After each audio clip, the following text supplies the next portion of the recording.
마태복음 6장, 마태복음 6장 33절 우리 같이 읽겠습니다.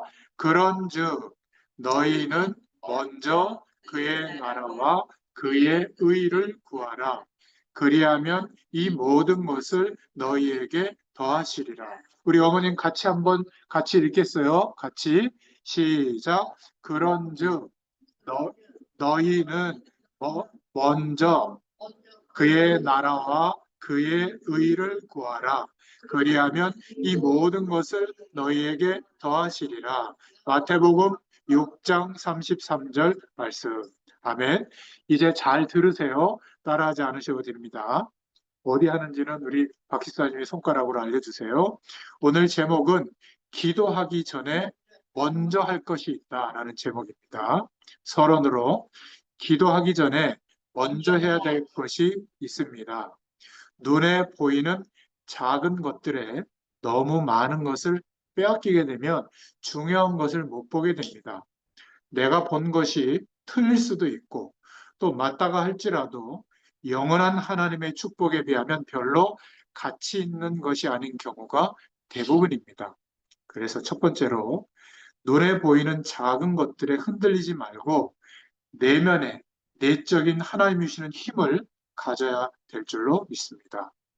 요셉이라고 하는 구약의 인물은 다른 눈으로 애굽이라고 하는 나라를 봤습니다. 대부분 작은 것, 아무것도 아무 가치도 없는 것에 내 인생을 다 쏟아붓고 걸고 흔들리고 있습니다.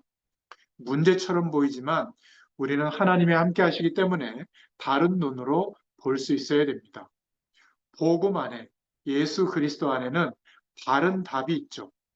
하나님이 함께 하시는 축복과 은혜가 있습니다. 이것을 못 누리니까 어려움이 계속 오게 되고 그 어려움이 크게 보이는 겁니다. 이렇게 예수 그리스도 안에서 다른 것을 볼 수 있는 영원한 하나님의 축복을 볼 수 있는 다른 눈과 그리스도 안에 다른 답이 있게 될 때 하나님이 주시는 힘이 내게 나타납니다. 다른 힘이 생기게 되겠죠. 자, 그래서 쓸데없는 데에 신경을 너무 쓰지 말고 기도에만 집중할 수 있어도 금방 하나님의 응답이 옵니다. 우리 어머니가 예전에는 기도할 수 없었는데 이제는 기도문을 가지고 기도하십니다. 이게 얼마나 큰 은혜인지 몰라요.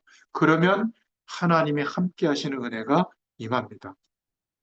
성경의 가장 중요한 단어가 저를 한번 따라해 보세요. 그리스도, 그리스도. 한번 어머니 따라해 보세요. 그리스도. 예. 예수님이 그리스도라는 이 축복이 가장 중요한 단어입니다. 우리 어머니는 예수님을 그리스도로 믿고 영접했기 때문에 이제 기도할 수 있게 된 거죠. 그런데 예수님이 너희는 기도하기 전에 먼저 화목해라. 서로 형제들과 화목해라. 이렇게 마태복음 5장 24절에 말씀하셨습니다. 불화하고 원망과 화가 가득한 채로 예배드리면 예배가 안 됩니다.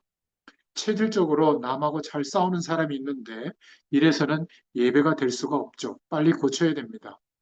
그런데 이러한 문제는 잠깐 좀 실수해서 생긴 문제가 아니라 하나님을 떠나서 출생한 그때부터 뭔가 하나님이 함께하는 축복을 모르고 하나님 없이도 살만하다, 행복해질 수 있다, 성공하면 된다. 이런 인생관과 세계관으로 살아오다 보니까 뭔가 보이지 않게 물을 떠난 물고기는 물 속에 빨리 들어가야 되잖아요. 그래야 생명이 살아나는데 영적 존재인 인간은 영원한 생명을 얻는 그 답을 찾아야 되거든요.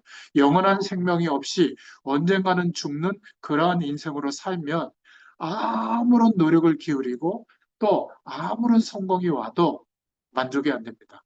결국 허무해집니다. 그래서 생기는 문제가 쌓여서 어느 날 50, 60이 넘어가면 문제로 드러날 때는 이미 오래된 문제가 합쳐서 일어난 일이거든요. 그러니까 알아도 잘 고쳐지지가 않습니다. 그게 부부 간의 문제예요. 그게 자녀 간의 문제고 사회생활, 산업 속에서 일어나는 문제가 그런 문제입니다. 우리는 눈에 보이는 사람의 문제, 내 개인의 문제라고 생각하지만 많은 영적인 어려운 문제들이 합쳐져서 결과로운 문제이기 때문에 기도로 해결해 주세요 해도 고쳐지지가 않습니다. 언제 해결되는 줄 아세요? 성경적인 치유는 하나님의 말씀을 듣고 그 말씀을 묵상하고 예배할 때, 아, 그렇구나. 아, 하나님의 뜻이 이거구나 하고 말씀의 내용이 우리 안에 담기게 되거든요. 잊어버려도 영적으로는 담기게 됩니다. 그래서 말씀이 차곡차곡 아멘입니다. 아, 그렇군요. 하나님의 뜻이 이런 거군요. 복음이 이런 거군요. 하고 담기다 보면 어느 날 내게 있는 문제나 사건이나 어려움보다 하나님이 함께 한다라고 하는 은혜가 더 커지는 순간이 오거든요. 그때는 완전히 치유됩니다. 이게 성경에서 말하는 치유예요. 막 무슨 능력이 나타난다고 거기 가서 안수기도 받고 뭐 기도를 많이 했다고 나으면 또 문제가 시작이 돼요. 위가 아픈 게 나으면 머리가 아프게 될 거예요.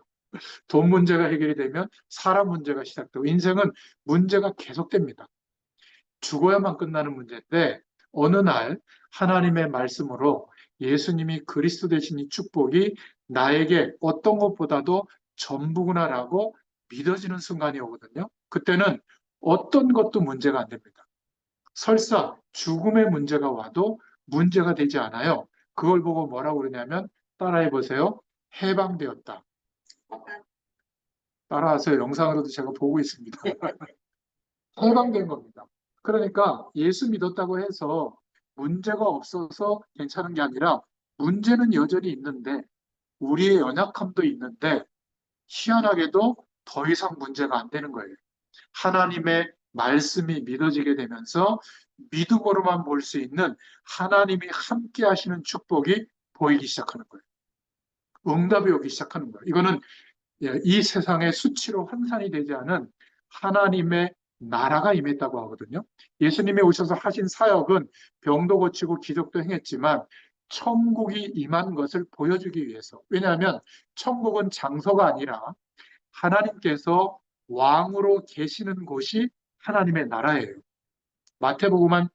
복음에만 천국이라는 단어가 나오는데 천국은 장소 개념이 아니라 나에게 그리스도가 되어주시고 내가 왕으로 고백하는 그 현장마다 정말로 하나님의 나라가 임하십니다. 영원한 하나님의 나라의 축복이 임해 있고 그것을 경험하고 있는 사람은 두렵지 않은 거예요. 스트레스, 열등감, 세상의 욕심이 아주 작은 것으로 보입니다. 이 하나님의 나라를 경험하지 못한 하나님의 자녀는 여전히 세상이 커 보입니다. 그 속에서 인생을 꿈꾸기 때문에 모든 내용을 쏟아부어도 영원한 안식이 없는 거예요. 그러니까 그 증거가 뭐냐면 누군가에게 내게 임한 하나님의 나라를 설명할 내용이 너무 빈약한 거예요. 그러니까 1년이 지나도 단 한 사람에게 이 영원한 하나님의 나라의 축복이 임했는데 알려주지 못하는 겁니다. 이게 너무 안타까워요. 내 자녀에게도 그걸 못 알려주고 공부 잘해야 된다. 좋은 사람 만나야 된다. 적어도 스펙은 이렇게 쌓아야 된다. 적어도 이 정도 회사에는 가야 된다. 이 정도 신분까지는 가야 된다. 이런 얘기는 하는데 뭘 못 전달하죠? 내가 경험하고 있는 하나님이 함께 하시는 축복, 영원한 하나님의 나라의 배경이 이미 임해 있는데 모르는 거예요. 그러니까 신앙 행위로만 띄우려고 하는 겁니다. 뭔가 정성을 기울이는 노력으로만 띄우려고 하는 겁니다. 아니에요. 최고로 노력을 기울인 사람이 누구냐면 예수님 시대의 바리새인들입니다. 바리새인은 구원 못 받았습니다. 나빠서가 아니라 최고로 열심히 말씀을 지키려고 노력했는데 예수님이 말씀하신 복음, 그리스도 되신 일은 몰랐어요. 그러니까 아직도 메시아를 기다리고 있는 겁니다. 우리가 자칫하면 그렇게 될 수가 있거든요. 기도를 많이 해야 응답받는 게 아니라 오늘 이 복음에 대한 사실을 믿고 먼저 화목해라 이렇게 말씀하고 있는 겁니다. 그러니까 중요한 것은 이 부분이 하루아침에 원망하고 다투고 이런 것들이 만들어진 게 아니라는 것. 우리의 건강을 위해서도 예수 그리스도의 복음의 말씀이 저와 여러분 안에 담겨질 수 있도록 말씀을 묵상하고 예배하는 축복을 누릴 수 있기를 바랍니다. 가정과 교회와 국가가 화목하지 못하게 하는 것은 사단의 전략입니다. 예수 그리스도 안에서 서로 이해하고 용납할 수 있다면 모든 문제가 해결됩니다. 중요한 것은 하나님을 떠나서 그렇구나, 원죄 아래 있구나, 영원한 하나님의 생명이 없어서 하나님이 함께하고 있는데도 모르고 있구나. 그러니까 눈에 보이는 세상의 조건밖에 모르고 있구나. 이것을 이해하면, 그래서 서로 이해하고 수용한다면 영적인 문제가 해결이 됩니다. 하나님의 큰 축복이 나타난다는 사실을 기억해야 됩니다. 그래서 성도들 간에 교회가 서로 화목하지 못하면 예배와 헌신, 예물이 소용이 없게 되죠. 그래서 예수님이 먼저 기도 응답을 받으려면 먼저 화목하고 와서 예물을 드리고 예배해라. 마태복음 5장 24절에 말씀하고 있죠. 또 마태복음 6장에 보면 대표적인 성경 구절이 오늘 읽은 본문입니다. 너희는 먼저 그의 나라와 그의 의를 구하라 라고 말씀하셨죠. 우리는 예수님이 하신 말씀보다 다른 것에 많은 신경을 쓰고 고생하고 있습니다. 나이 60이 넘으셔도요, 뭐 그렇게 피부에 신경을 쓰시는지, 뭐 이렇게 그 스타일에 신경을 쓰시는지 포기가 안 되는 모양이에요. 빨리 포기하시기 바랍니다. 이것은 꾸미지 말라는 얘기가 아니라 우리가 그런 것 때문에 우리의 존재가 빛나는 게 아니라는 거예요. 알고 있잖아요. 우리는 하나님께서 예수 그리스도를 통해서 예수 그리스도를 다 희생시켜서 우리를 구원하신 겁니다. 어떤 것으로 비교할 수 없는 최고의 가치, 하나님의 자녀의 신분으로 회복된 줄로 믿습니다. 이것을 알고 있는 사람은 부러워할 것도 없고 낙심될 것도 없어요.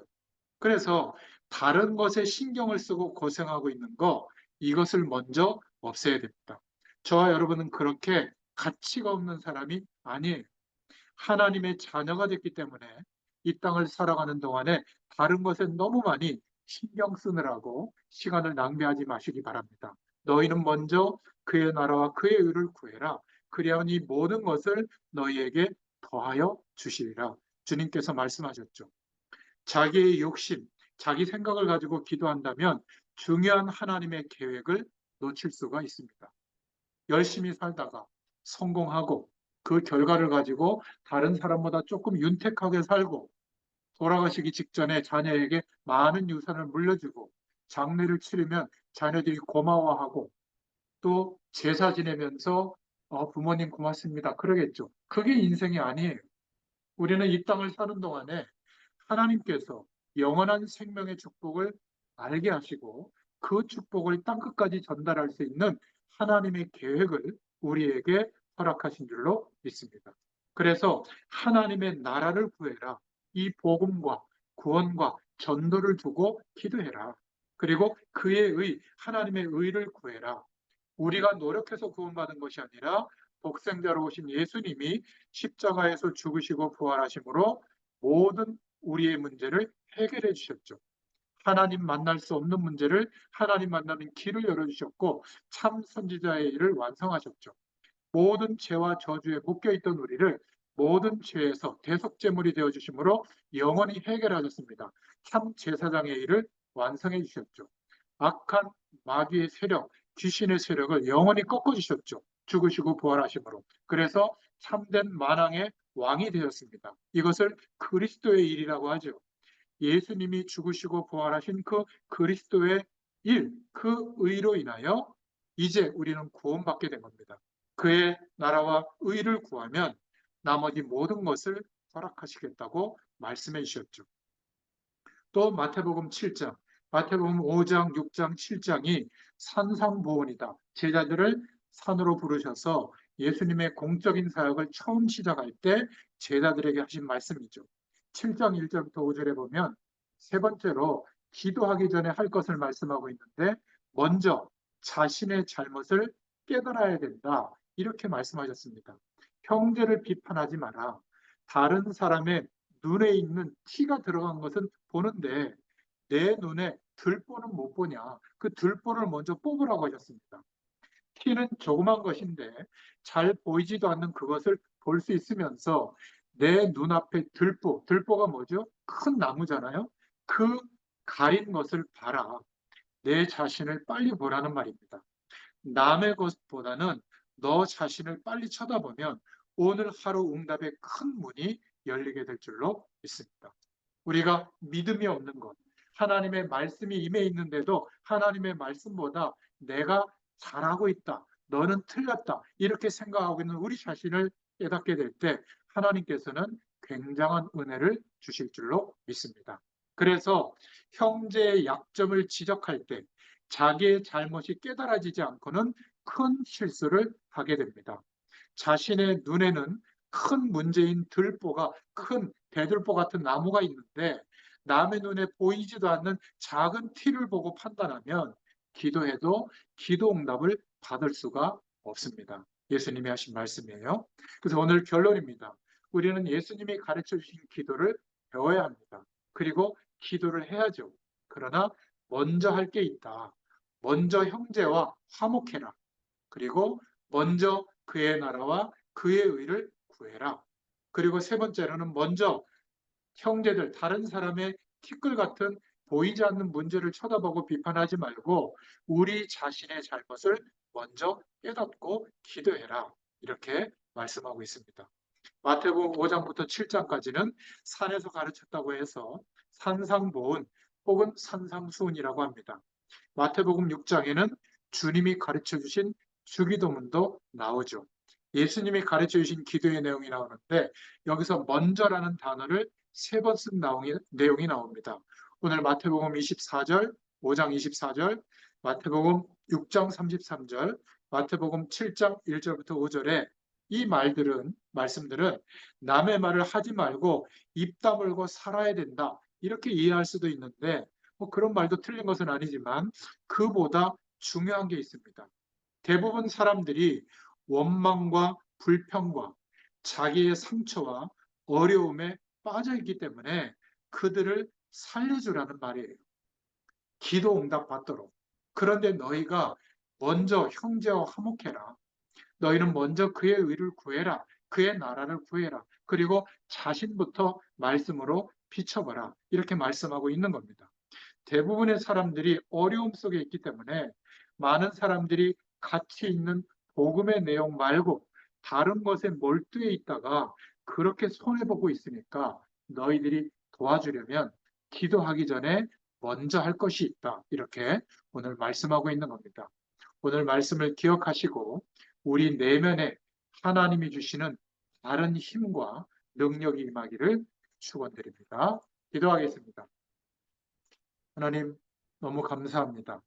오늘도 어머니와 함께 이 등촌동에서 예배할 수 있도록 축복해 주셔서 감사합니다. 하나님, 우리 어머니의 마음과 생각과 육신에 지금 하나님의 성령으로 충만하게 역사하여 주시옵소서. 마음과 생각을 혼미케 하는 저주의 세력들은 일절 틈타지 못하도록 이 시간 권세 있는 예수 그리스도의 이름으로 명하노니 떠날지어다.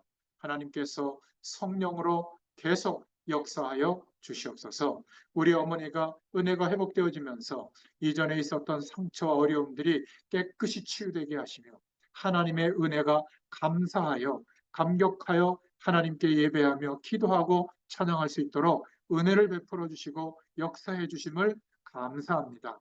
하나님, 우리 어머니의 기도의 내용대로 우리 모든 후대들의 가정과 또 후손들의 손주들까지 하나님께서 역사해 주셔서 이 가문이 복음의 가문으로 하나님께 영광 돌리는 가문으로 이 시대에 상처받고 방황하는 그 영혼들을 치유하는 그런 믿음의 가정들로 그러한 개인들로 하나님께서 세우시고 역사하실 줄 믿습니다. 이 시간 하나님의 성령으로 모두에게 임하시고 능력으로 은혜를 베풀어 주시옵소서. 저 멀리 떨어져 있는 외국에 나가 있는 자녀들과 그 가정까지도 후대들까지도 하나님께서 동일한 성령의 역사하심으로 은혜를 베풀어 주실 줄 믿습니다. 또 한 달을 주님께 의탁하오며 하나님께서 모든 가정마다 세밀한 성령의 인도함을 받게 되도록 역사하여 주시옵소서. 감사드리며 예수님의 이름으로 간절히 축복하옵고 기도하옵나이다. 아멘. 축도로 예배를 마치겠습니다. 지금은 우리 주 예수 그리스도의 은혜와 하나님 아버지의 크신 사랑하심과 성령의 내주 인도 역사 교통하심이 오늘 말씀 주신 그대로 응답받기를 소원하는 우리 어머니와 모든 후대들과 가정들, 후손들 머리 위에 하는 일과 사명의 현장 위에 지금부터 영원토록 함께 계실지어다. 아멘. 감사합니다. 하나님께 영광의 박수로 마치겠습니다. 감사합니다. 네, 감사합니다.